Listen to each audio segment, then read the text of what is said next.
Welcome back to the Arabenaya Show. Today I'm joined by Steve Adelson, author of the international bestseller, The Bezos Letters. Steve is a trusted authority on risk, technology, and business growth. With decades of experience helping leaders understand how to innovate and scale. In his book, he unpacked the 14 principles Jeff Bezos used to grow Amazon from an online bookstore into a $1 trillion company. Today, he's here to share those lessons with us and to show us how small business can apply them to. It's really a pleasure having you on the show, Steve. Well, thank you for having me. I look forward to our conversation. Yeah, thank you. Yes. So, Steve, what was it like growing up for you? I would say fairly typical. Growing up, actually, I lived in a couple places in the US, and I would say fairly typical growing up. My dad actually worked for a computer company, and that's sort of where I got my first interest in technology and right all of those related things. But I was the youngest of three children, and yeah, Wow. only thing that comes to mind is just, kind of typical suburban, white guy, what can I say? Amazing, amazing. So, what was this earlier job you did that actually shaped your work ethic and the way you view life? Gosh, I think certainly my dad, it impacted me there. And I think curiosity. I like learning new things. I like researching. I like knowing. I'm just curious about things. And I think that's one of the things that has been a constant over the years and been something that I've been able to leverage and turn into lots of different things. I mean, even the book was being curious about how are companies successful and how do Yeah. they continue to be successful? So, yeah. Wow, that's really, really amazing. So, can you share us a bit about your own stories on how you moved from insurance into becoming a thought leader on risk and growth? So, as you mentioned, my career has been in the insurance industry, very specifically insurance agents and brokers. So, selling insurance to individuals and to businesses. Actually worked in two agencies early in my career, operations, functions, selling, right? Did a lot of different pretty much every function that happens in an agency. I mentioned my technology bent, so I got really intrigued with the technology. So I, again, very curious about all this new stuff. I mean, so I started in the late 70s. In the 80s, we had mini computers. In the 90s, we had Yeah. personal computers. In the 2000s, we had the internet. In 2010s, we had social media, website. I mean, so I was just continued to be curious about how all this stuff was developing. And that's when so I left the agencies, started my own consulting business, helping them with adapting to technology. So, did that for many years. Part of that was really started asking the question, is the biggest risk not taking enough risk? And again, curiosity, I started looking at companies that once were very successful and are no longer here. I mean, literally gone out of business. Why? What happened? How did they lose their way? And then companies that have been successful continue to be successful. And again, why? Came across Amazon, came across the letters to shareholders that Jeff Bezos wrote, and was really intrigued because most shareholder letters by CEOs are boring. They tout the company, all the great things they did. Okay, Yeah. that's fine. That's their job, I guess. Bezos was different. And there are a couple of CEOs that people look at today kind of similarly. What he did was he did talk about what Amazon had done. He did talk about, the milestones and the things they had did, but he also talked about how they did it. What were the things internally that allowed them to continue to be successful, allowed them to continue to invent new things. And that's what really caught my attention. So I ended up reading all the letters that he had published. So Wow. starting in 1997, that's when they went public. And the book goes through the 2018 letter. And I realized there were threads through those letters. And that's what became the principles that I talk about. So 14 principles to grow your business like Amazon. And I Wow. categorized those principles into 4 cycles: test, build, accelerate, and scale. And I believe any business of any size is always going through these different cycles. Now, bigger businesses may go through different departments, different regions, smaller businesses. Yeah. They're always testing new ideas. They're building on success from those tests. They're accelerating the growth and then they're scaling, getting bigger. And the principles, certainly Amazon is one example of that. And I know your audience, probably is a lot of small business owners Yeah. and trades. And so I want to say specifically, don't get put off because Amazon obviously is this huge, huge company today. They weren't always. Jeff Bezos started in a garage in Washington State, where he moved from New York City to Washington, outside Seattle, and literally in his garage was getting books that people had ordered online. And again, this is like nobody knew you could order anything online. So really early, but he was taking those books, putting them in packages, driving them to the post office. So he literally started like everyone else. Now, obviously, he did something right and Yeah. kept doing something right, right? And I think that's the key is understanding, okay, what are the principles that can be applied regardless of where you are now? Just thinking about starting something new, having started something, trying to build, in any way along that. So I'm convinced you can learn a lot from Bezos, how he grew Amazon, that you can apply to your own idea, your own business, what you're trying to do. Well, Because this is I do think people get put off. I hear this a lot, right? It's like, I'm not Amazon, or I don't want to be Amazon, right? I don't want to be that big because that's a different kind of management. That's all kinds of different things. And that doesn't mean the principles can't help you where you are yeah. achieving the goals that you have in front of you. Wow, this is really, really amazing. And I think you just hearing from you that what draws you to the just Bezos letter was the fact that you were curious and you notice a pattern and yeah, because I think before now I actually more like listen to podcasts like the Founders Podcast. I was out there reading the Bezos letter, and every time they read it, it's very amazing. A whole lot of things to learn from it every now and then. They don't just talk about their success. They more like give a blueprint of why they do what they do and what changes actually came into being owing to them actually applying one or two of those or underneath principle. So Yeah. I want to chip in this. Were there a moment you realize that those letters could actually be a blueprint for any business? Because I know a whole lot of people just read business books and everything. But here you were actually reading the letter, and then you were seeing beyond just the letters, you were seeing underneath principle. How did he came to realize it? And when did it dawn on you that, whoa, this is actually be a principle Well, that any business could so actually apply? I have an answer, which is my wife, Karen, whose name's on the book for a very particular reason. I was intrigued with the letters. I put together a PDF lead gen, and I did a one-page executive summary of each of the letters because I thought, okay, this is good information. People should know and think about this. I showed it to Karen, and she's in the book publishing business, has been for a very long time. And she looked at it and said, this isn't a lead gen, this is a book. And so the whole idea of the principles actually came as she and I were working together on putting the book together. So again, first iteration, executive summaries, and it was chronological, right? 97, 98, 99, 2000. I mean, and that's the way I was thinking. And she looked at it and said, basically, nobody cares what he said when. Can you come Yeah. up with principles? And so that's it was her idea. I said, "I don't know."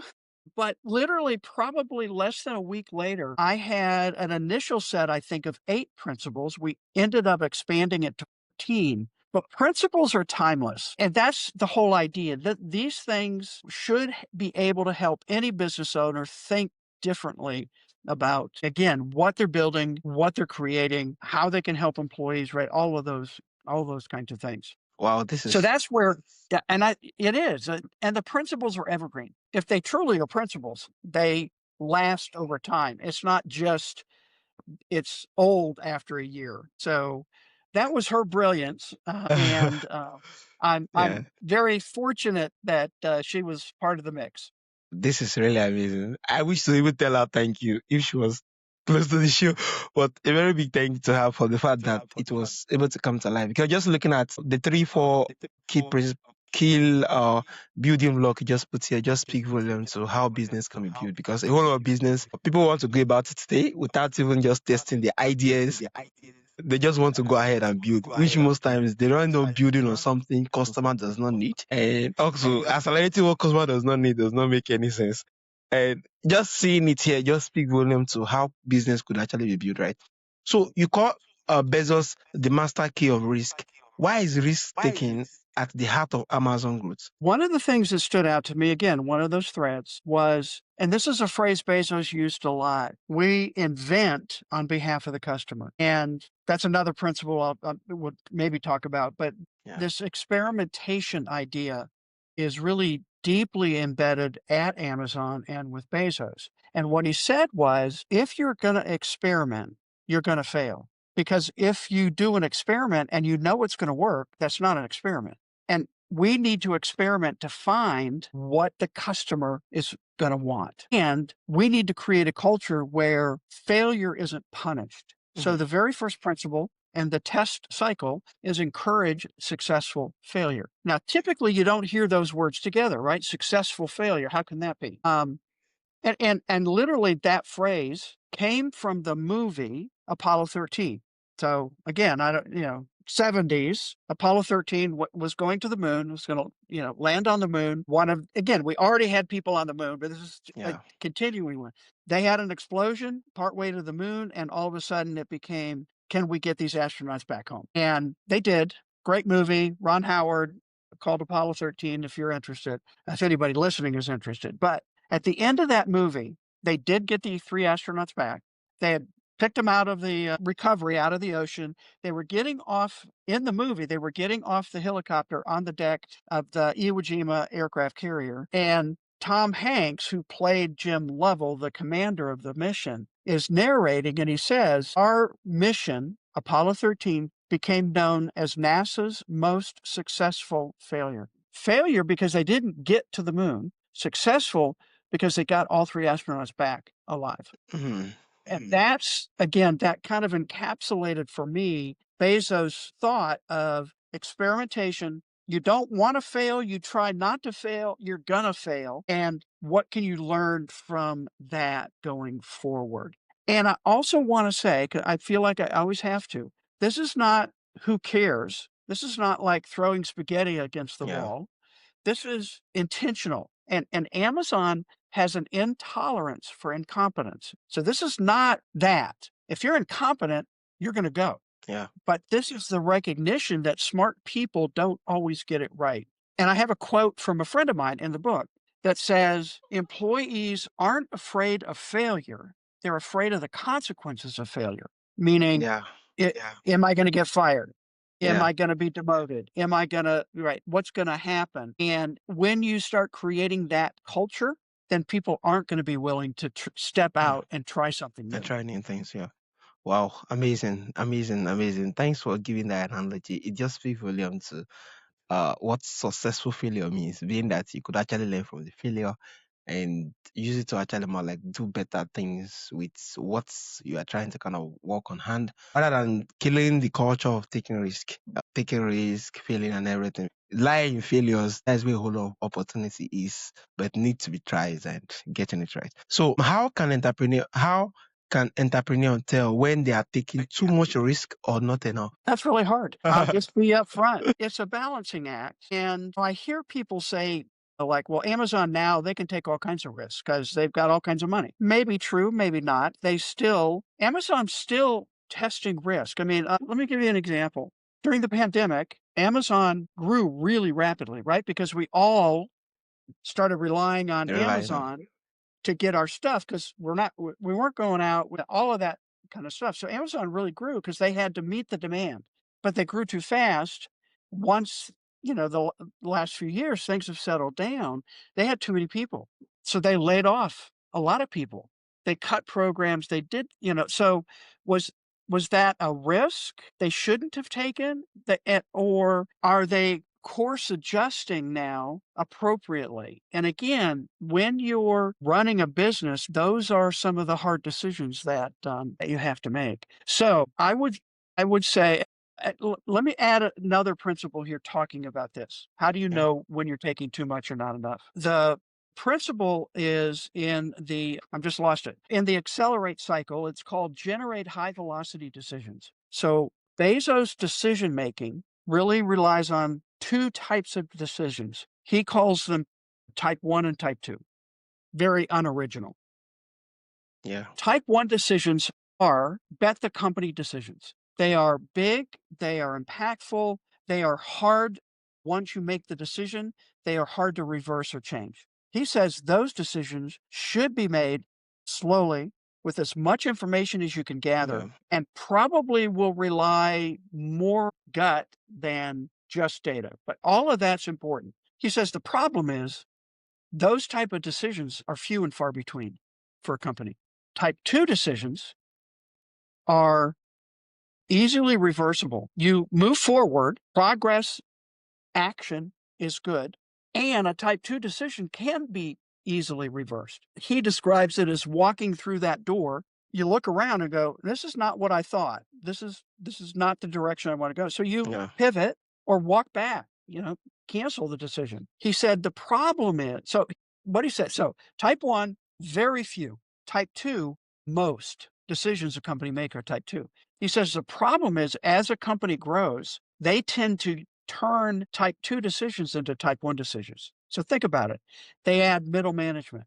They add layers of supervisors, of regional managers. Yeah. So any idea has to go through multiple steps, as opposed to you give the team the authority, you Yes, please. hired them for their expertise, let them make a decision, understanding some are not going to be good, some are going to fail, but we already have a culture where that is okay as long as we learn from the failure. So that's more and honestly, that's a really good example of how the principles stand on their own, but they also interact with one another. So, yeah, it's risky and hire high quality people, let them do what you hired them to do, trust their judgment. If they keep making mistakes, now you have another question, are they the right people or not? But don't slow down.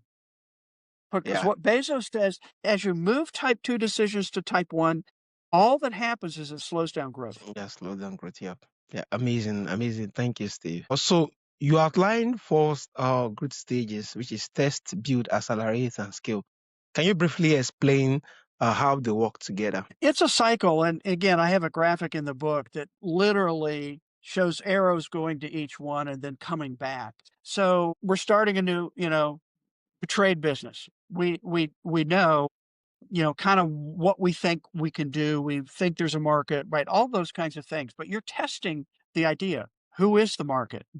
Is there a niche I should go after? So we're just testing those ideas. And again, once we get an idea, we think it's going to work, we start building on it. Once we build, we can accelerate. And again, that's where decision making and a number of other things. And even today in the accelerate cycle, one of the principles is accelerate time with technology. And we're seeing that played out today with AI. Yeah. AI's technology, and I haven't thought about this. Let me think about this a second. In the trades, it's going to be a long, long, long time before a robot can do what a plumber, an Yeah. Work. Yeah. electrician, you pick the trade, construction. Yeah. Yeah, it's going to be a really long time. That doesn't mean, though, that you can't use AI in building the business. So accelerating time with technology. Thinking before we jumped on the call about your audience, and I want to recommend another book if I can. Not mine. Okay. This is a book that impacted me. It was first published in the mid 80s, and I got it here. Oh, It's it's called why The most business E don't Myth. work. Michael Gerber, and I think it's especially potentially helpful for those that are listening that are thinking about stepping out and starting their own business. And the E Myth stands for the entrepreneurial myth. And what Okay. Gerber says is a lot of times people have entrepreneurial seizures. They're really good craftsmen. but they may not be good business people. And if you're going to start a business, you need both. You need to understand the craft and how to do it really well, and you need to understand the business and how to grow it. So anyway, I just literally pulled this off my bookshelf, and I thought this Yeah. is a really good book. And for me, and the other thing he emphasizes in the book is systems. That you need to be thinking in terms of systems, and that just fits well with the 14 principles. These Yeah. are systems that you can build that just continue to run. And as you prove an idea, you're going to be testing again as something else happens, as you expand into a new city, I mean, whatever it might be, you're going to continue to be going through these cycles, or at least you should. Because once you stop, once you become, what's the right word? Stale, once you stop growing, right? That's the big difference I found on the companies when I did my initial research, that once were successful and then But they weren't. happening in the business world and what could be applied differently to their job. So, of the 14 principle, what do you feel is the most overlooked by small business? What's most overlooked? Yeah. I think, obviously, I guess, what's coming to mind is invention versus innovation. And this is something I've written about. A lot of the business press, right, of what you read, books and magazine and articles talk about businesses needing to innovate.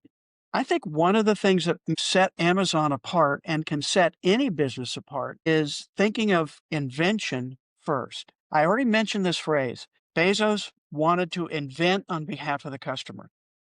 So, as a business owner, are you continuing to invent? And let me bring this down to, I hope, practical. Invent could be streamlining a process. Event could be, what are the friction points in your customer's interaction that the customer has with you right now? And then how can you create new ways, reduce the friction, and that will very naturally engage the customer in a different way and set you apart from other competitors. Think of invention, and innovation becomes a part of it. You've got to invent something first before you can Yeah. innovate, right? And I think that's the backwardness that I see right now with all this focus on innovating, being an innovative company. I think you need to be invention and then innovation. Yeah, so okay. I think this really speaks volume when it comes to a whole lot of businesses which has more like a pattern that's been run for years, trying to see it from the customer perspective on how to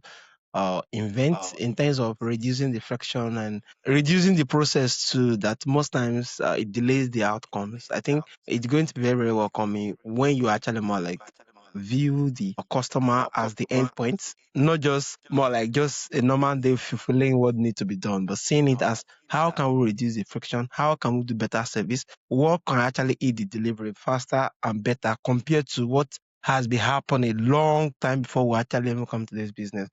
Those are little things most times, but it seems a whole lot of small business overlook it, being that they just stick to what the old book plays out, and which sometimes didn't actually more like get them a whole lot of deals. Yeah. So, how do you translate Amazon principle to customer obsession in practical step for local or small business owner? So that's sort of an extension of what we were just talking about. So in the build cycle, the principle is obsess over customers. And every business owner knows they need to take care of customers, but there's something different. And those are Bezos' words. We will, and in fact, in that very first 1997 letter, he talked about how they will obsess over customers. We will so focus. Every business has customer service. Every business talks about customer journey. Every business, you know, understands that customers are important. But when you use the word obsess, there's a different level of thinking, Yeah. right? In fact, sometimes it's negative, right? Yeah. You're so obsessive that comes across as a negative. Well, can you be too obsessed with the customer as a business owner? I don't know that you can. And it changes the mindset to see the customer as total focus on what's best for the customer. And Amazon did this over and over again. Quick example, Marketplace. So Amazon Marketplace, third-party sellers selling on Amazon. Long story there, I won't go into, but the point here I want to make is, who in their right mind allows their competitors, their direct competitors, to sell on their most valuable property a web page. Amazon did. And the reason why was because Bezos said if it's better for the customer, it will be ultimately better for Amazon as well and our shareholders. Because here's what he said: if a third party seller has inventory that we don't have, it's better for the customer. If they have a price that's lower than we have, it's better for the customer. And so that's customer obsession. Literally, it's a crazy idea. And even now, very few businesses are trying to emulate that. 60%, latest figures, of everything sold on Amazon.com is third party sellers. They have created millions of businesses by doing that. Now, they take a piece of it. That's part of the wisdom, I guess. So, third party sellers don't have to build the website. They don't have to build the warehouses. They don't have to build the logistics. They rent them from Amazon and identify product, customers, etc. Yeah, But it that's customer obsession. I mean, crazy idea. yeah, it's really amazing system, and the fact that them actually more like putting customer first really speak volume, because at the end of the day it make their platform more like a marketplace where customer can trust, come around every now and then, and yes, be able to see what they want, even if Amazon does not have it, being that they allow other persons to actually make use of the platform, make it a robust market, which at the end of the day is a win-win for the both teams. So how does studying Bezos change the way we think about leadership? I I think for Bezos and Amazon, I would say I don't know, key. Some takeaways are again, we said this earlier.